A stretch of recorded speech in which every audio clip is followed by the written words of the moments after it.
Hello friends, welcome to Athens kitchen. ഇന്ന് നമ്മൾക്ക് ഗസ്റ്റൊക്കെ വരുമ്പോൾ പെട്ടെന്ന് ഉണ്ടാക്കാൻ പറ്റുന്നൊരു ഡെസേർട്ടാണ് ഞാൻ ഉണ്ടാക്കുന്നത്. വായിലിട്ടാൽ അലിഞ്ഞു പോകാൻ നല്ല ടേസ്റ്റ് ആയിട്ടുള്ളൊരു ഡെസേർട്ടാണ്. അതിനായിട്ട് ഞാനൊരു മീഡിയം വലിപ്പത്തിലുള്ള ക്യാരറ്റ് തൊലിയൊക്കെ കളഞ്ഞ് കഴുകി വൃത്തിയാക്കി എടുത്തിട്ടുള്ളതാണ്. അത് ചെറിയ പീസസ് ആക്കി എടുക്കാം. നമുക്ക് അരിഞ്ഞു വെച്ചിരിക്കുന്ന ക്യാരറ്റ് മിക്സിയുടെ ചെറിയ ജാറിലേക്ക് ഇട്ട് കൊടുക്കാം.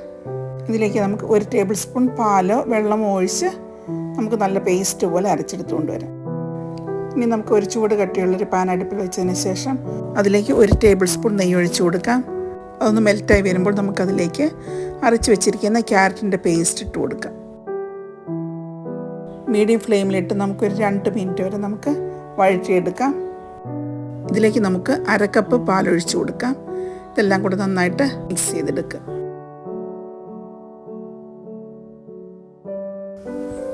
നന്നായി മിക്സായി വന്നിട്ടുണ്ട്. ഇനി നമുക്കിതിലേക്ക് 2 ടേബിൾ സ്പൂൺ പഞ്ചസാര ചേർത്ത് കൊടുക്കാം.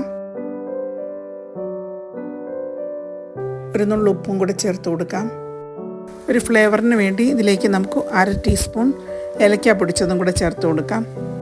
എല്ലാം കൂടെ നന്നായിട്ട് മിക്സാക്കി എടുക്കാം. ഇതിലേക്കൊരു 3 ടേബിൾ സ്പൂൺ റവ കൂടെ ചേർത്ത് കൊടുക്കാം. റോസ്റ്റഡ് റവയാണ് ഞാൻ ചേർത്ത് കൊടുത്തിരിക്കുന്നത്. ഏത് വേണമെങ്കിലും ചേർത്ത് കൊടുക്കാം.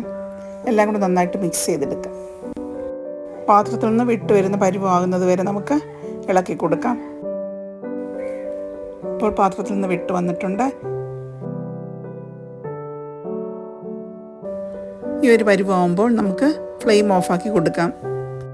ഇനി നമുക്ക് തണുക്കാനായിട്ട് മാറ്റി വയ്ക്കാം.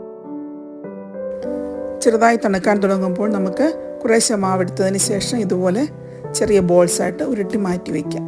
അപ്പോൾ നമ്മളെല്ലാം ഉരുട്ടി എടുത്തിട്ടുണ്ട്. ഇനി നമുക്ക് വേറൊരു പാനിലേക്ക് 2 കപ്പ് പാലൊഴിച്ച് കൊടുക്കാം. ഇതിലേക്ക് നമുക്കൊരു 4 ടേബിൾ സ്പൂൺ പഞ്ചസാര ചേർത്ത് കൊടുക്കാം. എല്ലാം കൂടി നന്നായിട്ട് ഇളക്കി കൊടുക്കാം. നമുക്ക് പാലിൽ ചേർത്ത് കൊടുക്കാനായിട്ട് ഒരു പാത്രത്തിലേക്ക് 2 ടേബിൾ സ്പൂൺ കോൺഫ്ലോർ ചേർത്ത് കൊടുക്കാം. കോൺഫ്ലോറിന് പകരമായിട്ട് നമുക്ക് അരിപ്പൊടി എടുത്താലും മതി. ഇതിലേക്ക് 3 ടേബിൾ സ്പൂൺ പാലോ അതിന് പകരമായിട്ട് നിങ്ങൾക്ക് വെള്ളമോ ചേർത്ത് കൊടുക്കാം. എന്നിട്ട് നന്നായിട്ട് കലക്കിയെടുക്കാം. പാലൊന്ന് തിളച്ച് വരുമ്പോഴേക്ക് അതിലേക്ക് നമുക്ക് കോൺഫ്ലോറിൻ്റെ മിക്സ് ചേർത്ത് കൊടുക്കാം. എല്ലാം കൂടി ചേർത്ത് നന്നായിട്ട് ഇളക്കിയെടുക്കാം. ഇതിലേക്ക് ഞാൻ 1 നുള്ളു സാഫ്രോൺ ചേർത്ത് കൊടുക്കുന്നുണ്ട്. അത് ഓപ്ഷണലാണ്. അതിനുശേഷം നമുക്ക് നേരത്തെ ഉരുട്ടി വെച്ചിരുന്ന ക്യാരറ്റിൻ്റെ ബോൾസ് ഇട്ട് കൊടുക്കാം. എല്ലാം കൂടി നന്നായിട്ട് ഇളക്കിയെടുക്കാം. ഇതിലേക്ക് 1/2 ടീസ്പൂൺ ഏലക്കാപ്പൊടിയും കൂടി ചേർത്ത് കൊടുക്കാവുന്നതാണ്. ഇനി നമുക്ക് ഫ്ലെയിം ഓഫാക്കി കൊടുക്കാം. ഇത് നമുക്ക് ചെറിയ ചൂടോടുകൂടി സെർവ് ചെയ്യാവുന്നതാണ്. അല്ലെങ്കിൽ നമുക്ക് ഒന്ന് ഫ്രിഡ്ജിൽ വെച്ച് തണുപ്പിച്ചതിന് ശേഷം നമുക്ക് കഴിക്കാൻ നല്ല ടേസ്റ്റാണ്. കുട്ടികൾക്കും മുതിർന്നവർക്കും എല്ലാവർക്കും ഒരുപോലെ ഇഷ്ടപ്പെടുന്ന ഒന്നാണ്. എല്ലാവരും ട്രൈ ചെയ്യുക, ഫീഡ്ബാക്ക് അറിയിക്കുക.